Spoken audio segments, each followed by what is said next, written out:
BNP চেয়ারপারসনের উপদেষ্টা বীর মুক্তিযোদ্ধা আব্দুস সালাম বলেছেন, তারেক রহমানের বিষয়ে কত কিছু বলা হয়েছে। আজ তারেক রহমান যে পর্যায়ে আছেন, নির্বাচন হলে জনগণের ভোটে প্রধানমন্ত্রী হবেন। বুধবার সন্ধ্যায় কিশোরগঞ্জের হোসেনপুর হাসপাতাল মোড়ে বিজয় দিবসের আলোচনা সভায় এ কথা বলেন তিনি। প্রতিবেশী দেশ ভারতের সমালোচনা করে তিনি বলেন, বন্যার সময় আমাদের ভাসিয়ে দেবে, শুকনোর সময় পানি না দিয়ে মরুভূমি করবে। এগুলো বলা যাবে না। এগুলো বললেই আমরা ভারত বিরোধী। আমরা ভারতের বিরুদ্ধে না, আমরা নিজেদের পক্ষে।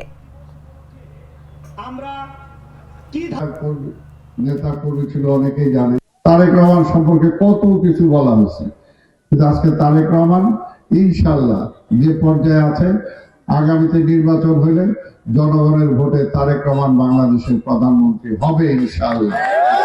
বারবার বলছি সেই সময় প্রধানমন্ত্রী শেখ হাসিনাকে যে আপনি এই পথে যায়েন না, এই পথটা ভালো না, আপনি নির্বাচনের পথে হাঁটেন। আজকে যদি শেখ হাসিনা নির্বাচনের মাধ্যমে পরাজয় হতো, তাহলে কি তার এক সারিতে আজকে পালাইতে হইতো? পিছনের দরজা দিয়ে পালাইতে হইতো? আজকে ভারতে যে আশ্রয় নিতে হইতো?